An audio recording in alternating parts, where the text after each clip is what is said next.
Olá, pessoal, boa noite. Vamos começar mais um Neurolive.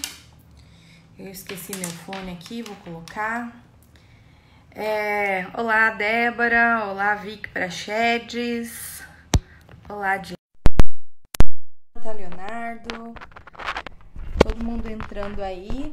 Hoje o tema é muito bacana. A gente vai falar sobre crises não epiléticas psicogênicas com a doutora Nabila Dário Abdala, uma grande amiga. A gente não entende direito como que a gente se comunica com as pessoas, como a gente se conecta com as pessoas, né? Então, a Nabila foi uma história muito engraçada, assim. Eu fui dar uma aula lá em Maringá, e daí, geralmente, essas aulas, a gente faz a aula, conversa com as pessoas e queria ir embora pra minha casa, né? Geralmente, é isso que a gente faz a aula e vai pra casa. E neste dia em especial, ficamos eu, o meu marido, a Nabila e o Dr. Sérgio também. E a gente ficou conversando até quase meia-noite, 1 hora, e eu não queria vir embora. Então, a minha conexão com a doutora Nabila foi meio que instantânea, assim. A gente virou amiga e também, né, a gente tem interesses em comum. A gente trabalha com epilepsia, a doutora Nabila trabalha com epilepsia lá em Maringá e eu trabalho com epilepsia aqui em Londrina. Então, a gente troca figurinha, a gente discute caso, a gente conversa, tudo pro melhor pro paciente, né? Então, tô chamando a doutora Nabila e a gente vai começar a conversar. Acho que talvez assim com o microfone seja melhor. E daí é muito engraçado, porque essa conexão ela não acabou. Então, a gente se fala pelo menos uma vez por semana. A gente conversa sobre os pacientes. Olá, Nabila, tudo bom? Olá, boa noite. Boa noite, tudo bem? Tudo jóia, tudo ótimo. Tava comentando como a gente se conectou rapidamente assim que a gente se conheceu, né? Foi, acho que tanto o fato da gente, acho que de ter um interesse em comum e de gostar das mesmas coisas, e estudar, e a gente e buscar outras coisas, né? Igual fomos em congressos, fomos se juntando figurinha aí, né? Sim, a gente foi bem lembrado, a gente foi para Brasília, juntas num congresso só de epilepsia, então a gente sempre se esbarra e a gente faz questão de se esbarrar, né? Porque agora a gente já virou amiga. Nabila, vou começar as perguntas, vamos começar a live e eu vou perguntar para você o que eu pergunto para todo mundo, tá? Como que foi a sua formação? Então, eu me formei em Presidente Prudente, na Faculdade de Prudente. Aí eu voltei para Maringá 1 ano, fiquei 1 ano trabalhando aqui em Maringá como plantonista. E depois eu fui para São José do Rio Preto fazer a residência de neurologia. Então foram 3 anos, né, de neurologia. A gente faz o primeiro ano de clínica médica, depois os outros anos em neuro. E terminando a residência de neurologia, eu já era encantada por epilepsia. Então, assim, lá em Rio Preto a gente tinha um centro, nós temos, né, um centro muito grande, assim, de diagnóstico, que recebe pacientes do Brasil todo, que recebe casos, assim, complexos, casos para investigação. Então, eu acho que foi isso que me encantou.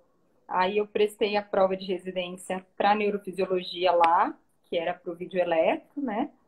E daí eu fiquei mais 1 ano lá como residente. E quando acabou a residência, eu continuei lá mais um tempo, trabalhando, assim, nós tínhamos ambulatórios específicos de epilepsia na gestante, de epilepsia no paciente idoso, de epilepsia de difícil controle. Então, assim, a minha chefa, a gente brinca, a doutora Lúcia, me acolheu ali muito bem e, assim, e eu fui ficando, né? Eu fui dando corda, porque realmente o serviço lá é muito encantador nesse sentido, muito rico. E daí eu acredito que foi por isso que eu acabei, assim, me interessando ainda mais e definindo fazer epilepsia. Ah, que bacana. Eu acho que todo mundo tem uma história assim de paixão. E é muito bom você fazer o que você gosta, o que você é apaixonada, porque daí você estuda, é mais simples, né? Você estuda com mais vontade, você faz as coisas com mais carinho. E daí, queria já, vamos conversar sobre crises não epiléticas. Queria que você explicasse pra gente o que são crises não epiléticas. Então, vamos lá. Primeiro, boa noite a todos. Agradeço muito a presença de todo mundo. Agradeço muito o convite da Elaine para estar fazendo parte dessa live com ela hoje. Essa série de lives aí que ela está fazendo e enriquecendo tanto a gente aí, principalmente Exato. nessa época que está todo mundo com contato restrito, né? Então, assim, as crises não epiléticas, eu acho importante a gente definir assim, que existem as crises não epiléticas de causa orgânica, então por alguma outra disfunção, então é alguma outra doença gerando um problema que o diagnóstico diferencial entra a epilepsia, como por exemplo síncope, distúrbios de sono, tiques, outros tipos de movimento involuntário, transtornos de movimento. Então, tudo isso são diagnósticos, são crises não epiléticas, são diagnósticos diferenciais, são outros diagnósticos que a gente precisa considerar ali avaliando o paciente, se é epilepsia ou não. Não, perfeito. E E na outra daí, ponta, a gente tem as crises não epiléticas de causa psicogênica. Então, as crises psicogênicas, elas não têm uma atividade anormal no cérebro. Então, diferente da crise epilética, que é causada por uma descarga normal no cérebro, levando, às vezes, a movimentação involuntária, levando, às vezes, a perda da consciência. A crise não epilética, ela não, o fundo dela, a psicogênica, o fundo dela é psicológico. Então, por isso que também algumas pessoas chamam de crise conversiva, crise psicológica, pseudocrise, que eu acho que são termos que em termos, assim, que na verdade não se encaixam, né? Porque eu acho que é muito mais do que uma crise psicológica, que hoje em dia a gente sabe que tem uma base neurobiológica por trás dessas crises, que existem pacientes que têm mais propensão a ter esse tipo de crise, que esse diagnóstico pode vir junto com o diagnóstico de epilepsia. Então, assim, mas para pontuar, a crise não epilética psicogênica, ela não advém de uma atividade elétrica normal no cérebro. Ela advém de uma doença psicológica. tá.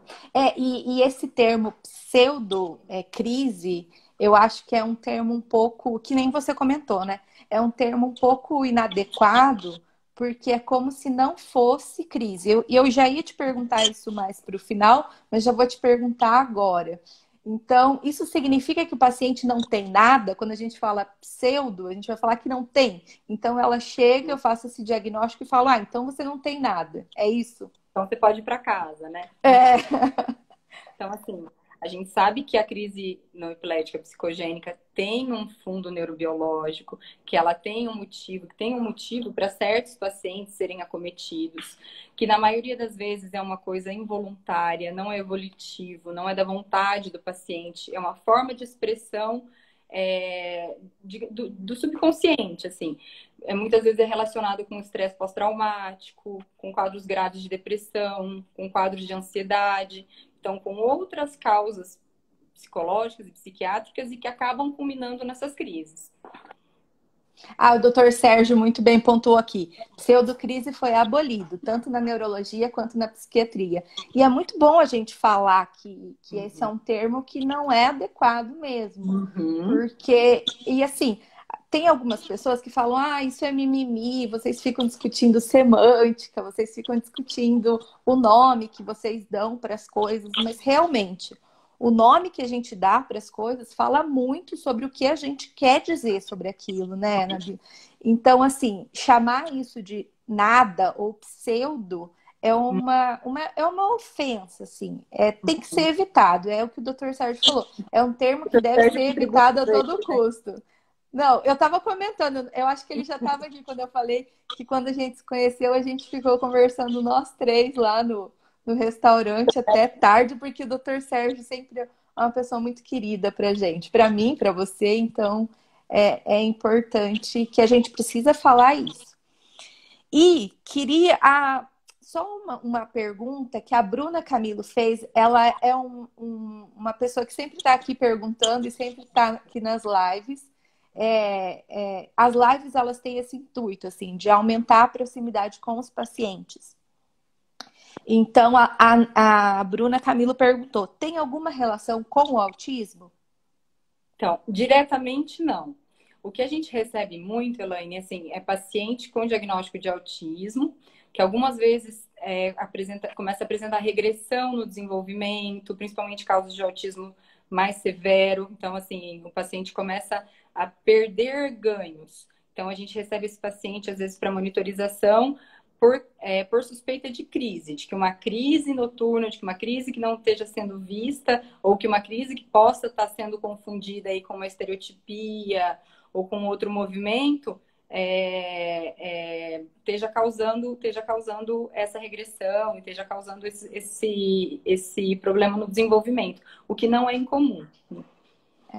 Então, a epilepsia e o autismo, elas têm alguns genes que estão relacionados, então elas podem coexistir, e é um diagnóstico importante, diferencial para a gente fazer, né?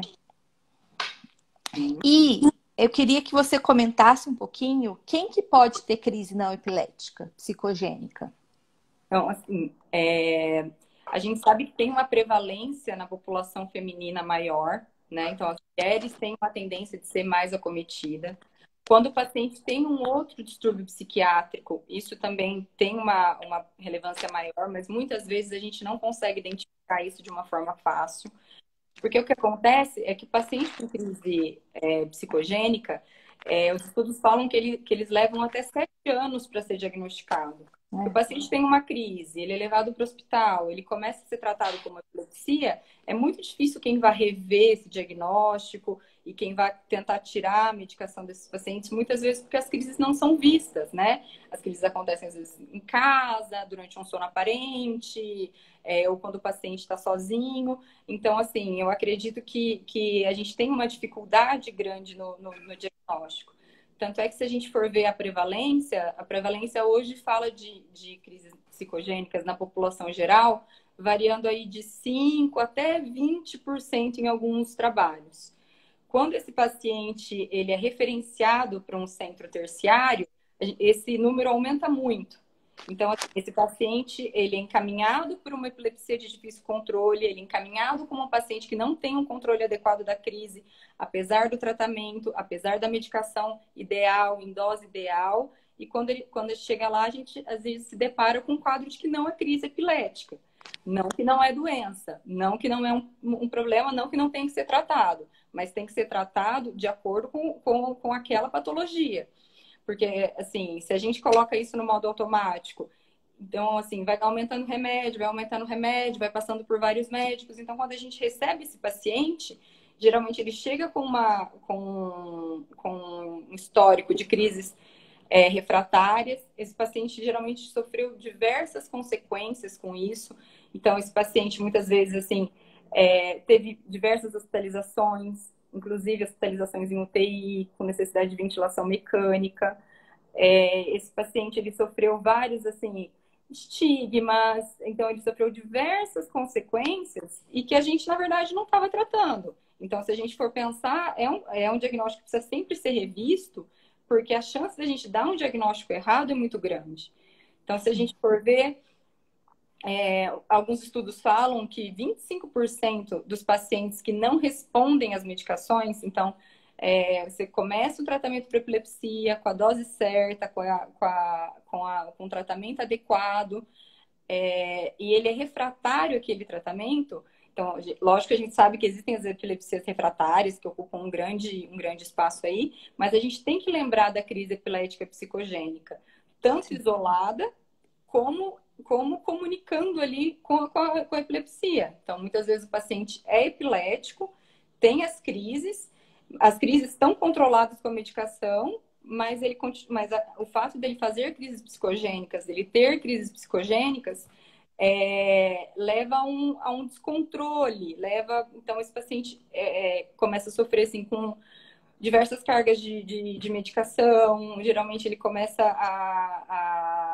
a procurar vários médicos e vai virando aquela bola de neve, né? Então, assim, eu Sim. acho que o paciente que não responde à terapia, no paciente que você desconfia que seja crise, mas que não responde à terapia, o diagnóstico de evento não epilético, de crise não epilética, ele precisa sempre ser considerado.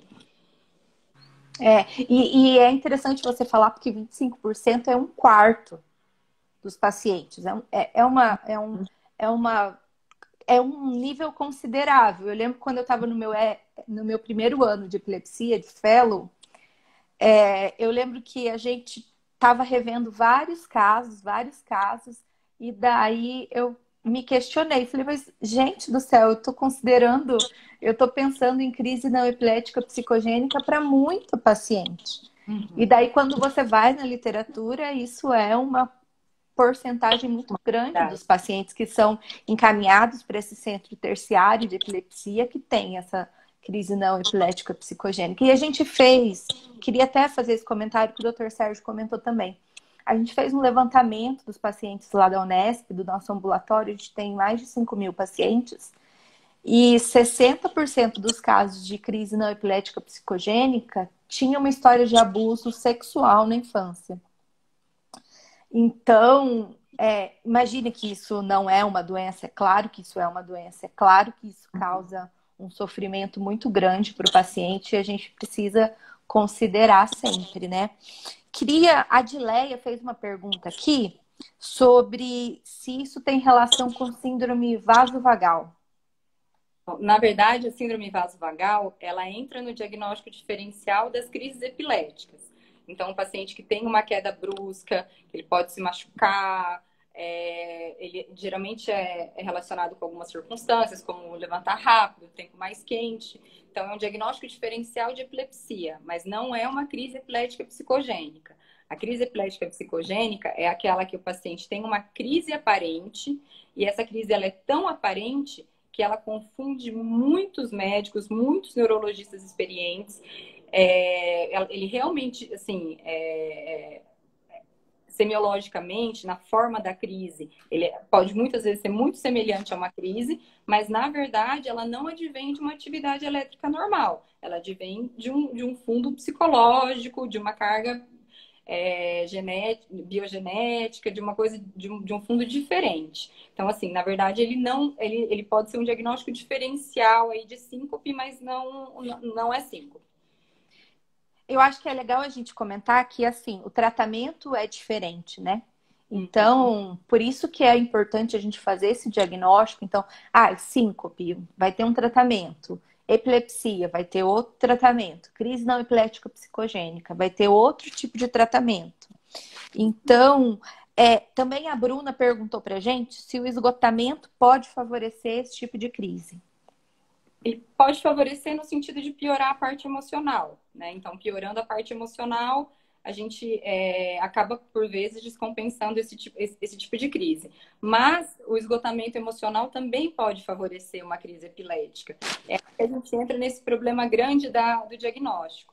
Então, assim, o diagnóstico da crise epilética psicogênica é tão difícil e às vezes demora tanto tempo para ser feito, porque muitas vezes a linha é muito tênue. Então, a gente fala assim que existem alguns sinais que levam a gente a suspeitar de uma crise epilética psicogênica. Entre esses sinais, a gente tem o paciente que tem crise sempre sozinho, então nunca ninguém viu a crise, ou um paciente o contrário, um paciente que sempre tem crise quando está próximo das pessoas.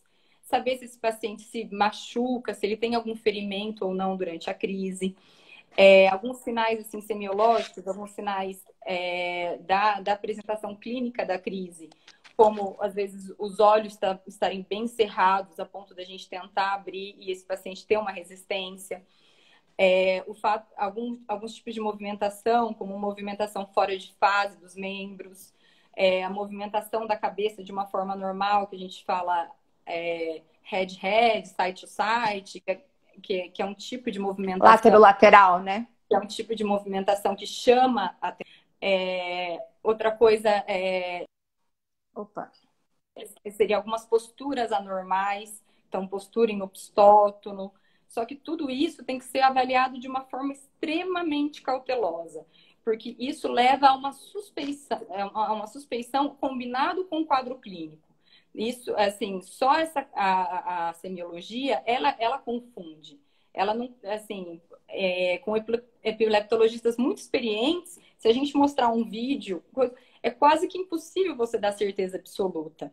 Porque existem tipos de crise, principalmente crises do lobo frontal, que tem uma semiologia que a gente chama bizarra, que é uma semiologia diferente, que pode vir com movimentos de pedalada, pode vir com vocalização. Então, aquilo não é uma crise convulsiva clássica, daquela que a gente vê, que o paciente se bate, tudo. Então, pode gerar aí um erro diagnóstico. Então, achar que não é, e na verdade é. Então, assim, eu acho que em questão do diagnóstico, os dados clínicos levam à suspeição. O fato do paciente não responder à terapia leva a uma suspeita. O fato desse paciente ter algum trauma importante, ou um histórico psiquiátrico, ou um quadro depressivo, ou um quadro de ansiedade muito exacerbado, leva a gente também a aumentar, a gente vai construindo uma escada, né? Sim. O fato dele ter alguns tipos de semiologia diferente, então, assim, a gente, inclusive, sempre orienta para os familiares a filmar a crise. Então, quando der a crise, hoje em dia todo mundo tem celular com câmera, uma coisa bem, bem fácil, então a gente fala, filma a crise, vamos ver, mas nada disso dá o diagnóstico com certeza. Então, assim, o diagnóstico definitivo das crises epiléticas psicogênicas, ela é feito pela monitorização por vídeo EEG. Por quê? Porque na monitorização a gente consegue captar esses eventos, registrar esses eventos e registrar que nesse mesmo momento o eletroencéfalo não tá mostrando nenhuma atividade elétrica normal. Então, assim, voltando assim, é tudo uma construção. É o paciente, é a resposta ao tratamento, são as comorbidades que ele tem prévia, a forma que essas crises se apresentam, se esse paciente tem, de repente, algum ganho com essas crises ou não, ou se é um paciente que tem uma história, de repente, de um trauma importante, de uma depressão importante, e a semiologia da crise, mas o que dá o diagnóstico definitivo mesmo é o exame de vídeo elétrico, que a gente consegue comprovar que aquele evento que a gente está vendo, que a gente está assistindo, não tem origem na atividade elétrica cerebral. Então, aí isso eu vou fazer uma pergunta aqui que acabaram de colocar, se existem alterações típicas no eletroencéfalo. Então, acho que seria legal a gente já comentar isso, porque a gente está falando de vídeo EEG, né? Então, assim, existem alterações típicas no eletroencéfalo do paciente epilético, certo? Então, assim, só que essas alterações nem sempre são tão facilmente encontradas, principalmente no eletro que a gente faz de rotina, naquele eletro de 20 minutos, meia hora, uma hora do consultório. Porque muitas vezes esse paciente ele não chega a dormir, é um tempo curto, né? Então, assim, em 24 horas do dia do paciente, a gente está pegando 20 minutos. Então, não quer dizer necessariamente que essa alteração vá aparecer ali. Lógico que a gente sabe que eletros repetidos aumentam a chance da gente pegar alguma descarga normal, né? Mas o fato de o eletro vir normal não descarta que ele tem epilepsia. E não dá o diagnóstico de epilepsia psicogênica. Ele pode ser um paciente epilético com eletroencefalo normal. Existem até alguns tipos mais raros de crise que nem o próprio eletroencefalo de escalpo, nem o próprio eletroencefalo da cabeça consegue diagnosticar, que é uma crise com foco mais profundo, é uma crise que ela fica mais escondida, digamos assim, dentro do cérebro, né? Então, assim, só para a gente pontuar, então, assim, o eletroencefalo ele não dá o diagnóstico de crise epilética psicogênica e ele não exclui o diagnóstico de epilepsia quando normal. Sim. E isso é uma coisa importante da gente falar, né? Eu tenho alguns casos, e você também tem, de casos que vieram para a gente com, assim, veio já com uma hipótese diagnóstica de que era crise não epilética psicogênica. E daí, quando você vai fazer o vídeo eletro, você se depara com uma atividade elétrica epilética, né? Então, a gente até já discutiu alguns casos assim que aconteceram. E diferente também, às vezes a gente vem com uma suspeita muito grande de crise epilética e quando você vai fazer o exame, você identifica que aquilo era uma crise não epilética psicogênica, né? Outra coisa que fizeram pergunta pra gente também aqui, Nabila, perguntaram se tem uma correlação sociocultural, porque eu acho que a gente comentou que é mais comum em mulheres, né? Eu acho que assim, no meu ponto de vista, a relação sociocultural vem também, vem algumas vezes de casos na família, digamos assim. Então, a gente sabe que pacientes que têm casos de epiléticos na família têm uma maior chance de ter crise não epilética psicogênica. Mas acho que uma coisa que é extremamente importante a gente pontuar, e como a gente já falou, e como o doutor Sérgio até reforçou para a gente aí nos comentários, é uma doença. Não é uma doença epilepsia, mas é uma doença. Então, assim, esse paciente ele não tem essa reação porque ele quer, né? Não é uma coisa, muitas vezes não é uma coisa volitiva, não é uma coisa da vontade.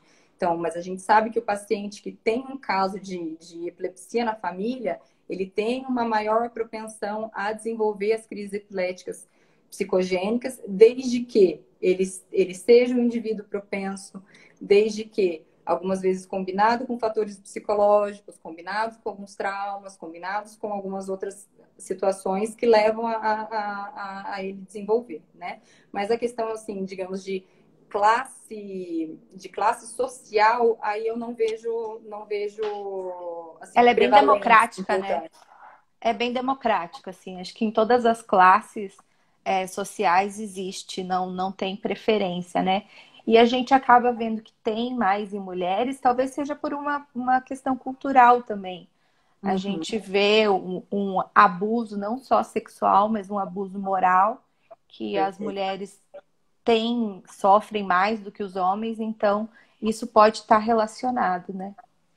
Só, desculpa te interromper, mas só Imagina. pontuando, o que a gente pode ver em relação à questão sociocultural, mais ou menos, seria a faixa etária. Então, assim, Ah, sim, nem perfeito. nunca, nem sempre, mas a faixa etária mais acometida é a do adolescente jovem e do adulto, né? Então, Sim. assim, talvez também seja porque é um período de estresse emocional maior, igual você falou, no trabalho, de cobranças, de problemas. O doutor Sérgio está apontando aqui para a gente que existe um homem também. Existe um homem Sim, também, sim, mas sim, pelos sim. mesmos motivos.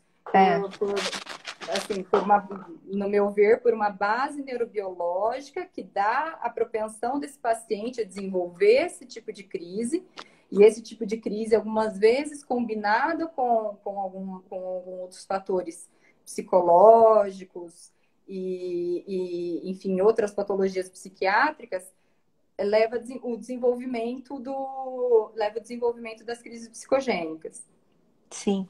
E como que a gente diferencia uma crise psicogênica de uma crise epilética? Você comentou do eletroencefalo, mas eu acho que tem alguns fatores clínicos que a gente pode pontuar também. E tem como o paciente distinguir? Então, a questão é essa, assim. Então, por que é um diagnóstico tão complicado e que é um diagnóstico que muitas vezes o paciente demora anos para conseguir? Porque o paciente, a partir do momento que ele tem uma crise, duas crises, ele passa a ser tratado como epilético. A partir daí, assim, dificilmente esse diagnóstico é revisto, assim, com tanta frequência, tanto pelos médicos que acompanham, como pelos próprios neurologistas. Então, o que acontece é que a gente vai sobrepondo medicação, trocando medicação, sobrepondo medicação, porque como muitas vezes a gente não assiste aquela crise, e mesmo quando assistindo, existem casos que são praticamente impossíveis da gente É, definir só na semiologia, definir só no olho. Então, assim, para o diagnóstico definitivo, a gente realmente precisa que esse paciente esteja monitorizado, que a gente consiga monitorizar que a gente consiga pegar um evento durante a monitorização, para a gente ver que aquela atividade não advém de uma atividade elétrica do cérebro, que ela não advém de uma descarga neuronal anormal e que o fundo daí a gente considerar que o fundo dessa atividade é psicogênico. certo. E ontem eu assisti uma live super bacana da Vanessa Ximenes, ela tá aqui aí também. Ela tá aqui na live hoje, e a Vanessa falou sobre comunicação. o quanto a comunicação é importante em vários aspectos, assim, sociais e profissionais também. Quando você dá o diagnóstico de crise não epilética psicogênica, essa comunicação, como ela é feita? Qual que é a importância dessa comunicação, Namila? Então, eu acho que a principal ponto é a gente diferenciar o paciente que tem crise epilética psicogênica isolada do paciente que tem crise epilética psicogênica associada à epilepsia. Então, a gente vê que nos serviços terciários, nos serviços que recebem esses pacientes com epilepsia de difícil controle, esse diagnóstico é sobreposto em 35% dos pacientes.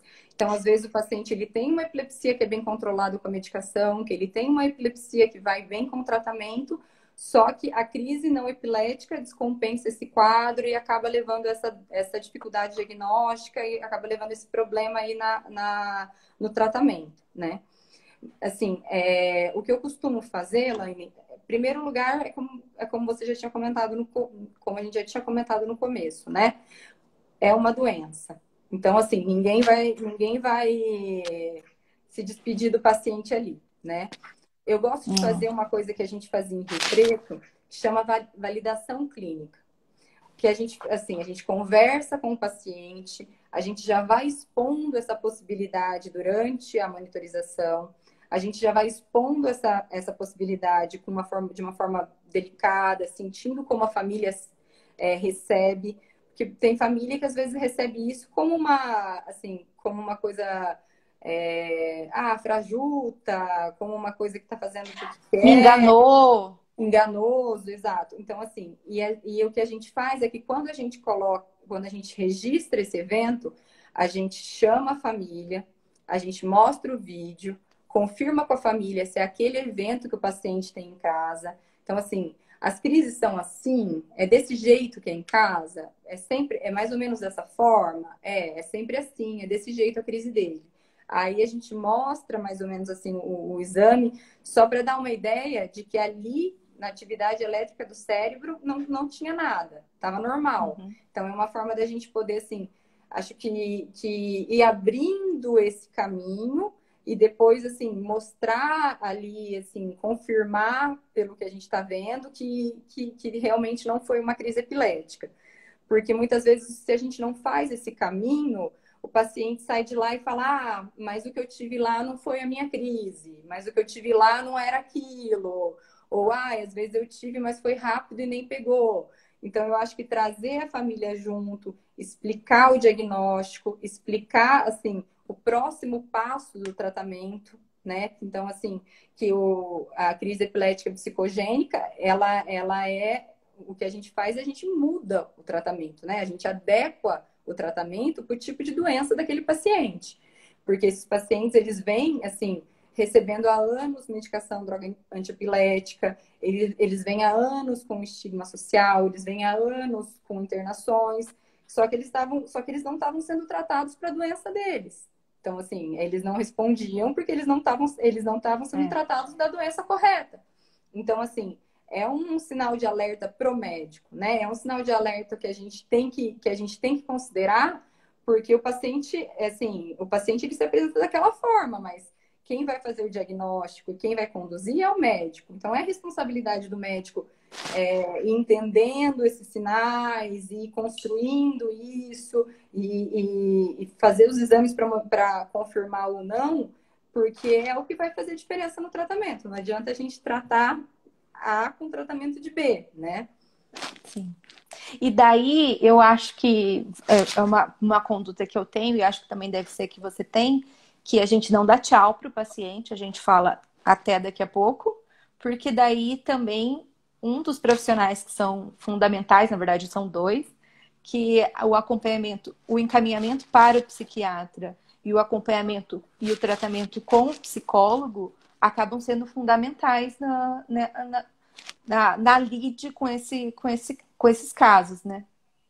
Perfeito, Elaine. Então, assim, a gente, na verdade, a gente fecha um diagnóstico errado, digamos assim, e abre um diagnóstico certo. Então, esse paciente, a partir de agora, ele vai receber o tratamento adequado para a doença dele. que é com o tratamento com terapia cognitivo-comportamental, que a gente sabe que tem um resultado muito importante, é um acompanhamento psicológico, é um tratamento psiquiátrico, no sentido de repente, mudar essas medicações, de colocar as medicações adequadas, né? Então, assim, eu tô até vendo um comentário, eu não consigo ver de quem é, mas que tá escrito assim, que é a válvula de escape do paciente. Sim, é do Dr. Sérgio, nosso querido. E é isso mesmo, né? Então, assim, eu costumo fazer uma analogia assim como quem fica muito nervoso, quem fica muito ansioso tem ânsia de vômito ou tem diarreia. Essa pessoa não escolhe. Então, assim, não é volitivo, não passa pela vontade dela ter ânsia de vômito. Sim. Acontece porque é uma manifestação, digamos assim, psicológica, do subconsciente atuando no corpo. Então, da mesma forma são as crises psicogênicas. Então, assim, esse paciente, ele não tem controle. Muitas vezes a gente vê casos assim que o paciente é músico, estava para se apresentar, a hora que ele subiu no palco, teve uma crise. O paciente espera por alguma coisa, um vestibular, uma coisa importante, tem a crise. Então, assim, não é da vontade dele, né? A gente tem que entender Sim. que é uma coisa muito mais complexa, né? Que é uma coisa que tem bases enraizadas, que a gente sabe muito pouco, na verdade, de todo a parte genética envolvida e de todos os mecanismos envolvidos, né? Então, a gente conhece ali a pontinha da doença, né? Mas eu acho que é por isso que é muito importante a gente reforçar isso, que o diagnóstico, ele tem que vir com um direcionamento, né? Um direcionamento pro profissional psicólogo, com direcionamento pro profissional psiquiatra, perdão. Se possível, fazer esse link, né? Sim. Se possível, já apresentar, já entender, já mostrar, já, assim, fazer por escrito para o colega ou ligar, porque, assim, eu acho que tudo isso a gente está pensando no paciente, no bem-estar, em atrasar ainda menos o tratamento correto desse paciente, né? E a Dileia perguntou uma coisa que é um fator de risco para desencadear crise nos dois casos, tanto na crise não epilética psicogênica quanto nas crises epiléticas, que são os transtornos de ansiedade, então os quadros ansiosos. Então, isso é um fator que pode confundir. Então, ele vai falar, eu tenho crise quando eu tenho ansiedade. Então, isso pode ser nos dois casos, né, Ana Lívia? Outra coisa que é muito relevante é o sono. Então, assim, ele teve um problema, não dormiu à noite, aí vamos para o familiar chega, olha, não dormiu à noite, está nervoso, eu acho que não é nada, eu acho que é só uma crise de estresse, uma crise de ansiedade, e a gente sabe que as crises epiléticas, por si só, elas são mais prevalentes em sono, é quando a gente tem a sincronização aí da atividade elétrica cerebral. E a privação de sono em si é um gatilho muito importante, né? Então, assim, a questão da ansiedade pode levar à privação de sono, que pode desencadear uma crise epilética. Isso a gente conhece de uma forma muito clara, tá? Isso é conhecido pelas pessoas há muito tempo. Mas que também pode confundir no sentido de que, olha, ele teve um estresse, então talvez não seja nada, seja uma tremedeira, seja um desmaio, escorregou no banheiro. Então, assim, é um fator confundidor muito importante também, né? A Nayara Roncarati, ela falou assim, como que é a aceitação do paciente? Existe resistência ao diagnóstico? Posso fazer um comentário que eu acho que o vídeo EEG é um exame diagnóstico e em até 60% dos casos ele também é terapêutico. Porque uma grande parte dos pacientes considera que tem epilepsia. Então, quando você demonstra e com os meios, com o cuidado que a gente tem em dar esse diagnóstico, a resistência eu vejo pouca. Eu tenho casos de resistência, né, Nabila? Você também deve ter, mas eu vejo que a resistência é menor. Até 20% dos pacientes são refratários até depois do VEG e do tratamento psiquiátrico, que às vezes pode ser difícil, né? Síndrome conversiva, síndrome dissociativa, um diagnóstico de borderline, já são transtornos que os psiquiatras já têm dificuldade no manejo do paciente, às vezes é refratário mesmo. Então,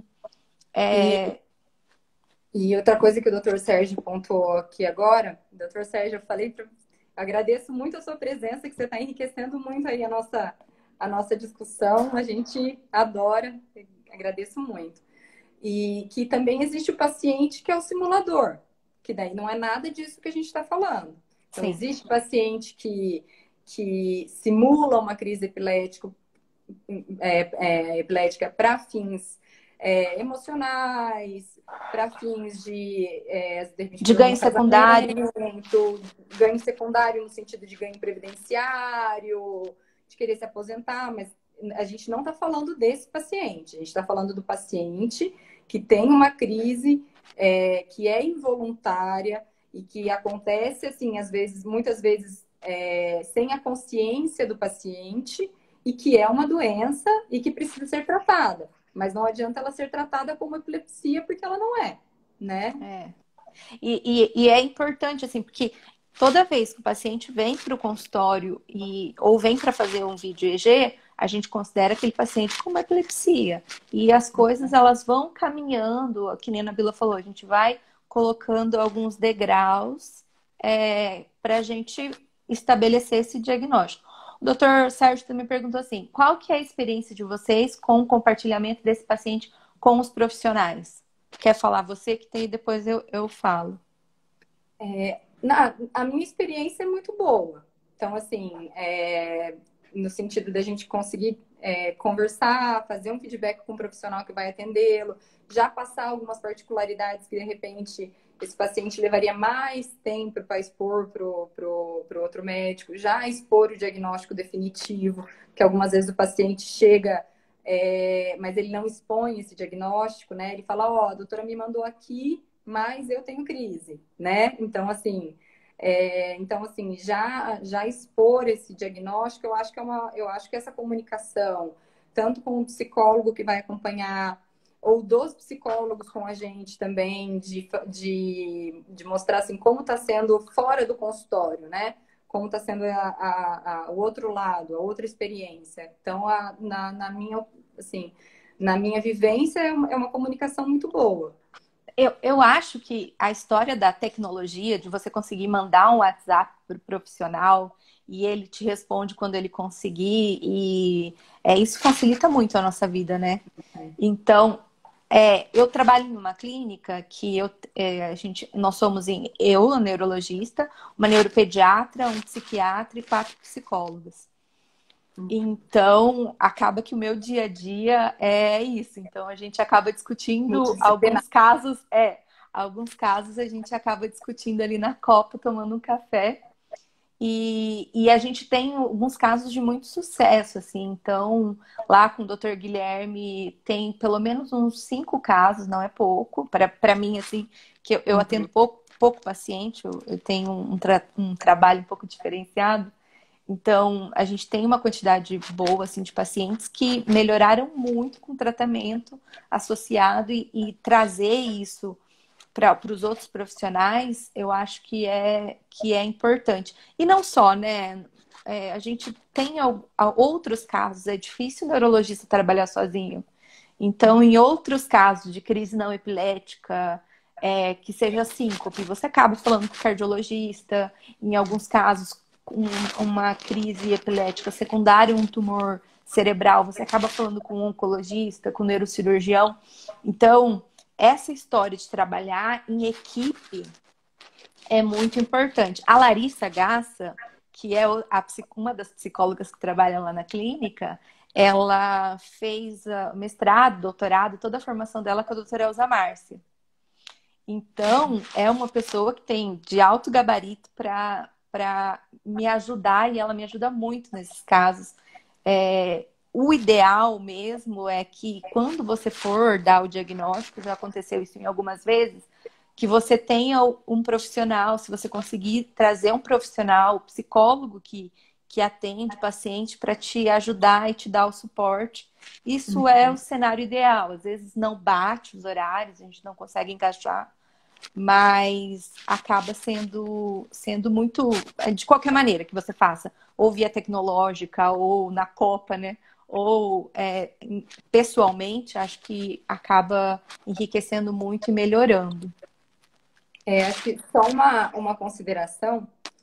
Eu acho que o cenário mais difícil, na minha opinião, é quando o paciente tem crise refratária e tem a crise psicogênica. Porque daí, assim, para a família identificar o que é muito difícil. Então, assim, para a gente saber se o tipo de crise que aquele paciente está tendo realmente é a crise epilética, então realmente ele está tendo dano, ele está mal controlado, ele está refratário às medicações, ou se na verdade o que ele está tendo são manifestações psicogênicas. E isso muitas vezes acontece de uma forma casada, né? Então, assim, é cobertor curto, não adianta a gente, né, cobrir a cabeça e descobrir o pé. Então, talvez esse cenário multidisciplinar também seja muito importante nesse sentido, né? Principalmente com um profissional psiquiatra, no sentido de assim, da gente conseguir, no dia a dia do paciente, identificar o que está trazendo esse desbalanço, qual crise dele tá ali, digamos, descontrolada, né? Porque Sim. a gente não pode também, a partir do momento que a gente tem o diagnóstico de crise psicogênica, a gente também não pode, assim, muitas vezes esquecer que esse paciente é um paciente epilético. E o paciente epilético, ele tem crise, né? Então, a gente precisa... E as medicações podem ter uma interação e reduzir a eficácia das medicações que a gente já usava para epilepsia. Então, trazer isso... Então, talvez essa coisa fica mais confusa, né? Outra coisa que existe também de uma forma bastante frequente é pacientes que eles desenvolvem as crises psicogênicas depois da cirurgia de epilepsia.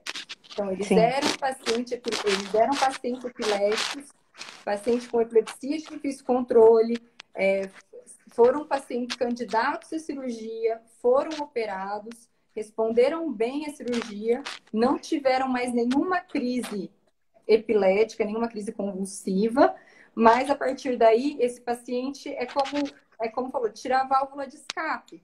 Então, assim, é como se faltasse alguma coisa e o subconsciente começa a se manifestar em forma de crise psicogênica, né? Então, assim, a cirurgia não deu certo, esse paciente voltou a ter crise. Então, assim, lembrar sempre de revisar esse diagnóstico, né? Para ver se é isso mesmo, ao invés de voltar à medicação. Não, o paciente, operou, em um ano as crises voltaram, vamos voltar antiepilético. Então, assim, rever esse diagnóstico, considerar esse diagnóstico, porque muitas vezes era uma coisa que era que foi muito importante, com uma carga muito forte na vida desse paciente durante anos, e a hora que você tira aquilo ali, muda completamente a dinâmica. Então, às vezes, um paciente que muitas vezes era poupado de algumas coisas, então, assim, não trabalha, não estuda, tem uma vida social pouco ativa, tem uma participação pouca, assim, social na comunidade, na família, porque tem crises epiléticas. A partir do momento que ele não tem mais, esse paciente ele perde uma muleta. Então, assim, o suporte pós-cirúrgico tem que ser muito importante, porque senão a chance dele desenvolver um transtorno psiquiátrico, uma crise epilética psicogênica pós-cirurgia é grande. Sim. Olha, o Dr. Diogo fez um comentário que eu acho super importante. Esses pacientes desenvolvem crises funcionais depois da cirurgia ou já tinham crises funcionais não identificadas antes da cirurgia? Tem alguns centros que não fazem o vídeo EEG e pela ressonância que seja com eletroencefalo, que seja compatível, já fazem o procedimento cirúrgico. Eu acho que é nestes casos que é importante a gente considerar fazer o vídeo EEG. Assim, por esse tipo de dúvida que gera, que a gente precisa fazer o vídeo EEG antes da cirurgia para ter certeza que você está operando a crise que é descompensada no paciente, né, Navi?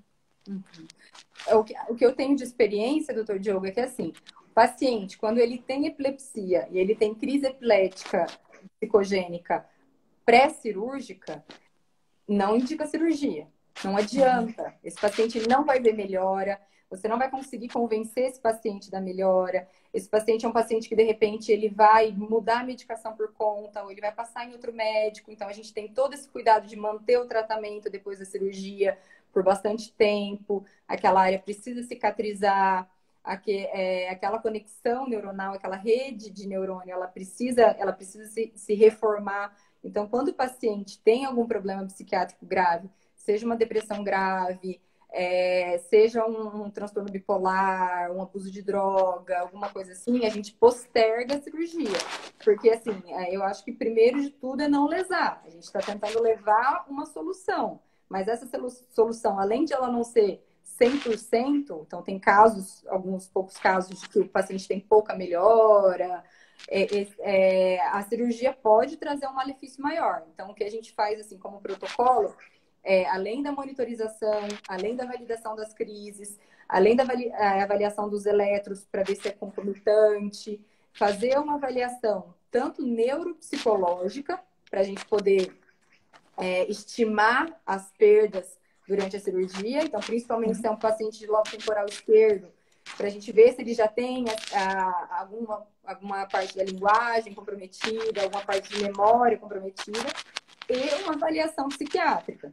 Então, eu particularmente, eu gosto de uma avaliação psiquiátrica pré-cirúrgica, tá? Não que isso isente a gente desse paciente ter algumas outras crises em casa, nunca é certeza, mas eu acho que é uma forma da gente organizar e uma forma da gente conseguir, assim, ter mais assertividade aí nos casos cirúrgicos.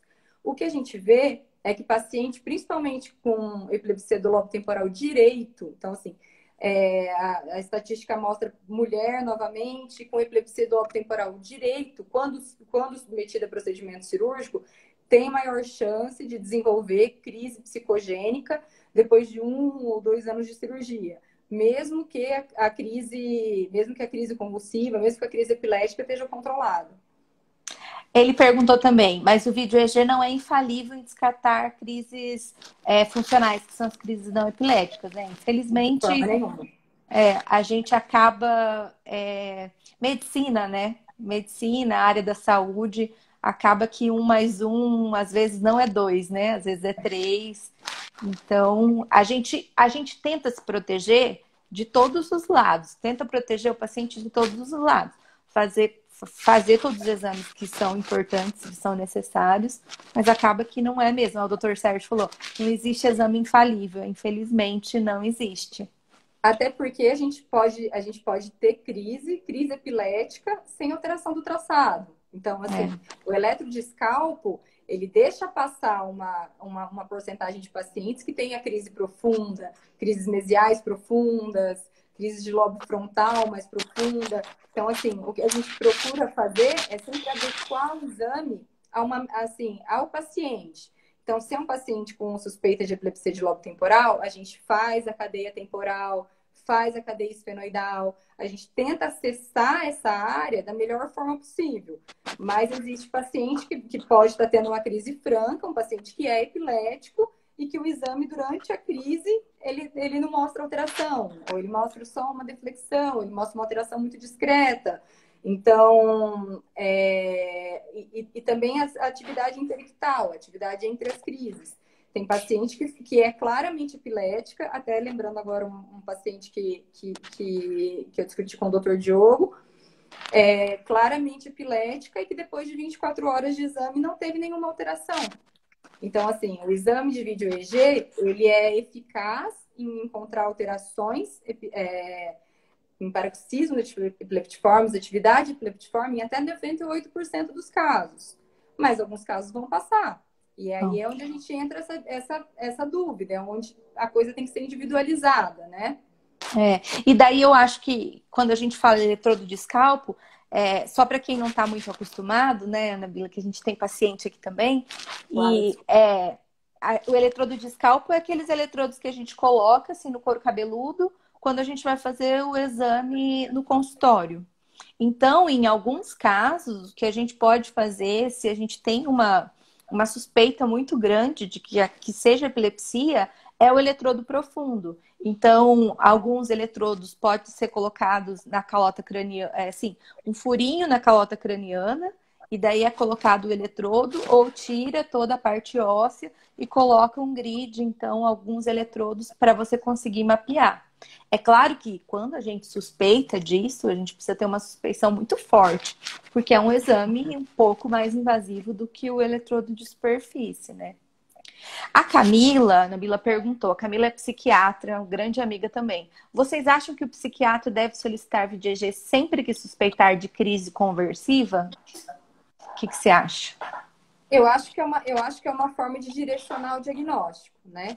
Então, assim, se essa suspeita de crise conversiva realmente seja fundamentada, então, assim, esse paciente, você tem dúvida, porque apesar dele ter patologia psiquiátrica grande, apesar dele mostrar que aqueles eventos ele podem ter um fundo emocional muito importante, mas se esse paciente tem alguns sinais que são típicos de crise convulsiva, então, crises noturnas, crise de sono, se ele se machuca, se ele se corta, se é uma coisa que assim que traz estranhamento para esse paciente. Então, assim, esse paciente ele pode ter um diagnóstico de epilepsia em conjunto, e é uma coisa muito frequente. Então, eu acho que, assim, a gente olhando pelo lado contrário também é válido. Então, o paciente que já é tratado como uma patologia psiquiátrica e que, na verdade, ele pode ter uma patologia, assim, uma epilepsia concomitante, né? Como a gente comentou no começo, isso acontece muito em casos de criança com alteração no desenvolvimento.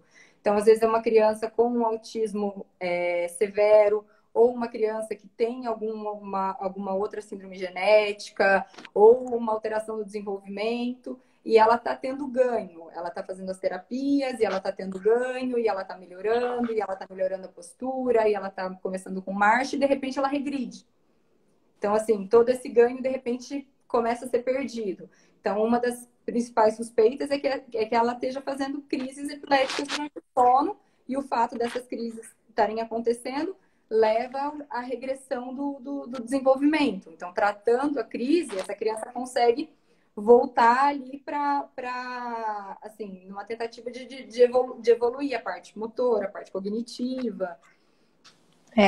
E daí, eu só queria comentar que, acho que eu até comentei com você, Nabila, desse caso. Eu fui para um congresso em São Paulo e o saudoso Dr. Getúlio Daré estava entre os presentes e tinham vários psiquiatras e vários neurologistas, epileptologistas, neurofisiologistas participando. E daí tinha uma psiquiatra que o doutorado dela era relacionado à crise não epilética psicogênica. É claro que ela escolheu os casos mais difíceis, mas daí eu sei que ela passou assim pelo menos uns 10 e ela perguntava: isso aqui é crise não epilética psicogênica ou isso aqui é epilepsia? E assim, todo mundo errou tudo, entende? Então, é claro que quando um caso é difícil, ele é difícil mesmo, mas tem como a gente, às vezes, se confundir. Então, eu acho que é importante a gente fazer essa investigação um pouco Ampliar mais tudo, né? ampliada. Você acredita que acabou o nosso tempo? Já? Já? Só reiterando, mas eu tive um caso semelhante até novamente com o Dr. Diogo, que assim, de ver um vídeo e falar, não, Dr. Diogo, não é, tranquilo, não é, semiologicamente não bate.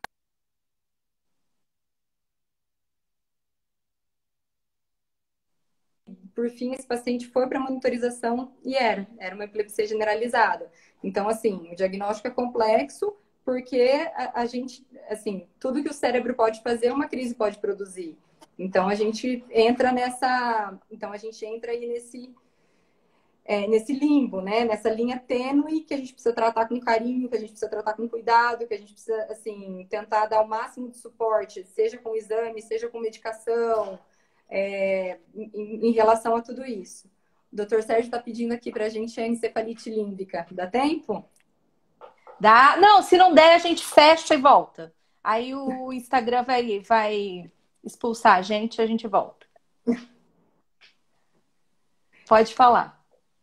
Então, a experiência que eu tive com os pacientes com encefalite límbica é que a parte comportamental geralmente é muito afetada, né? Então, assim, não é um paciente que chega com uma história comum, que é aquela história do paciente, vamos supor, de epilepsia de lobo temporal. que é o paciente que pode ter tido uma crise febril na infância, que é aquele paciente que começa com as crises parciais, que essas crises vão se tornando mais difíceis, que essas crises começam a ficar refratárias.